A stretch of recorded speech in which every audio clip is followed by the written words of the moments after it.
The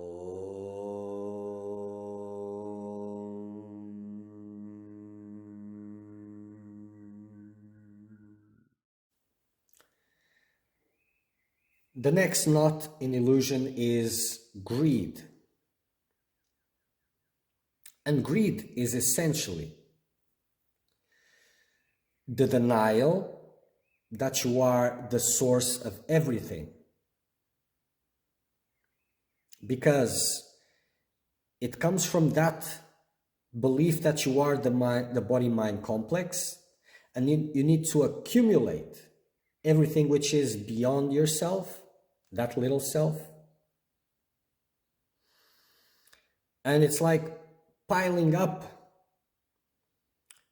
the experiences or sources of pleasure, exerting control, is the utmost blindness.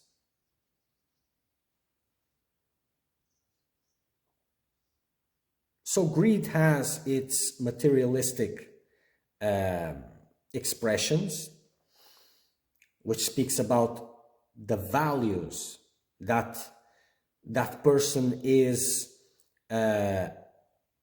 embracing, affirming, living by. But then it can, and it changes to the spiritual path. And as it was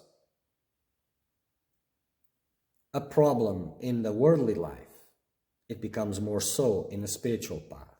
Because greed, to exert greed, you have to make choices. So going over others, forgetting about them, forgetting about others' well-being is necessary. At least when it conflicts with your own interests. There are many, many levels of greed. Many levels of greed. So the material greed is fear-based, of course.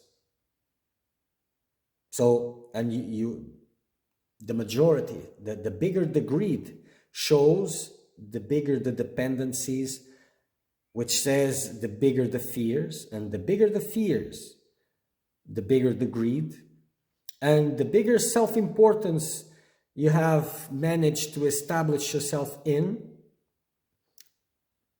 the bigger the greed.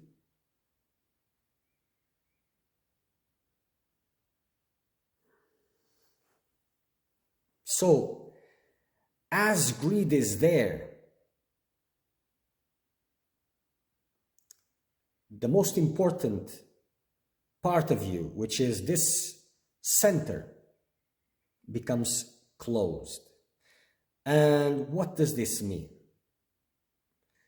The influx which you consider important is everything that you are getting.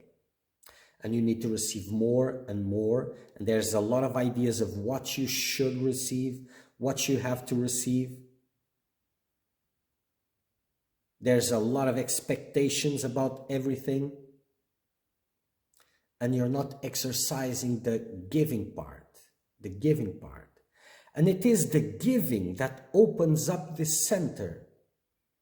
It's like a tap water. If it is closed, you don't see the water, you don't see the reservatory of water. You think there's no water, there's a drought.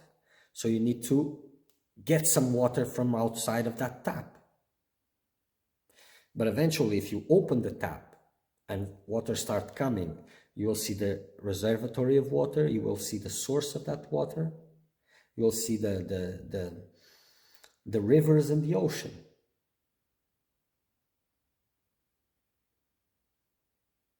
So greed is anti-self-realization. It moves in the opposite direction. It keeps you closed from the source.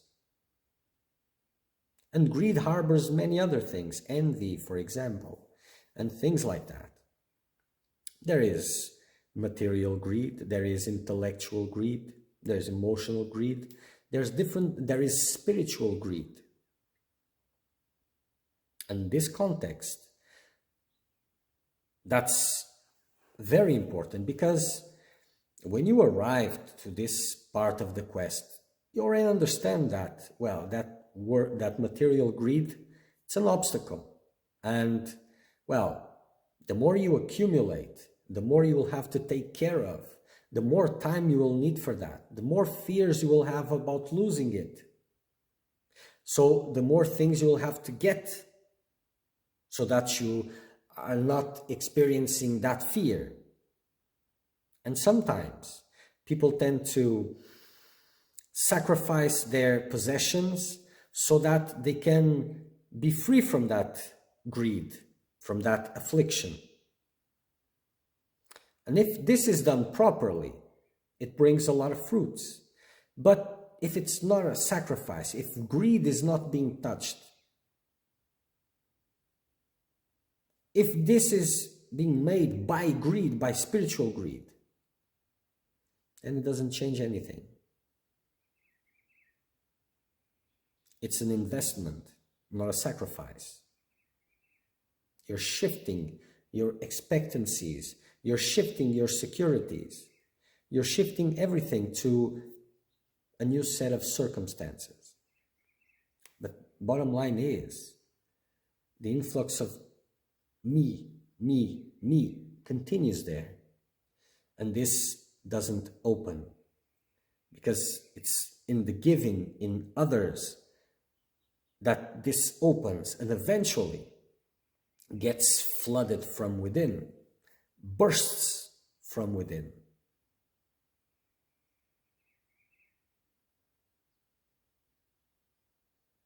So if you are not the body and you are not the mind, whatever you're accumulating towards that body, why waste time with it?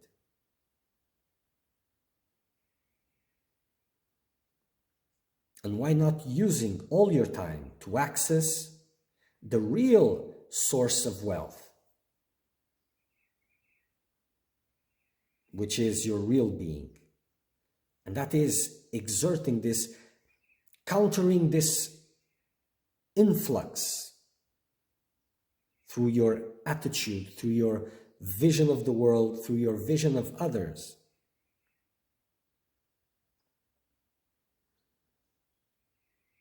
No more me, no more mine. There has to be a me to be a mine. And this mine, it's the expression of that illusion. And it's all about reinforcing fears by feeding them. It's about running from fears. It's about exerting control. It's about a lot of things. It's not about surrender.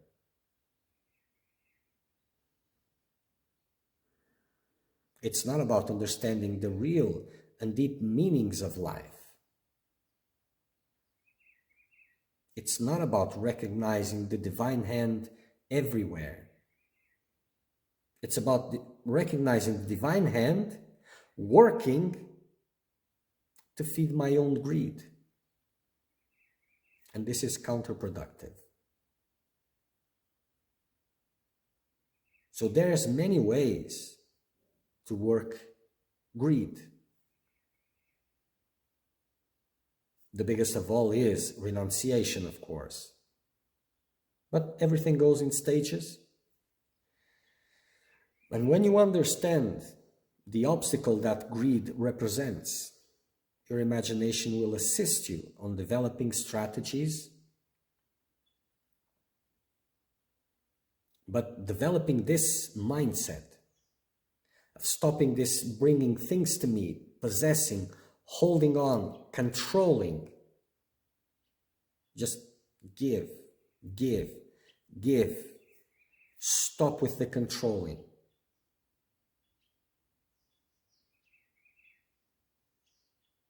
For that, you have to have some degree of mastery with your fears. One of the first things we talked previously. because they will come intensely when you stop exerting control.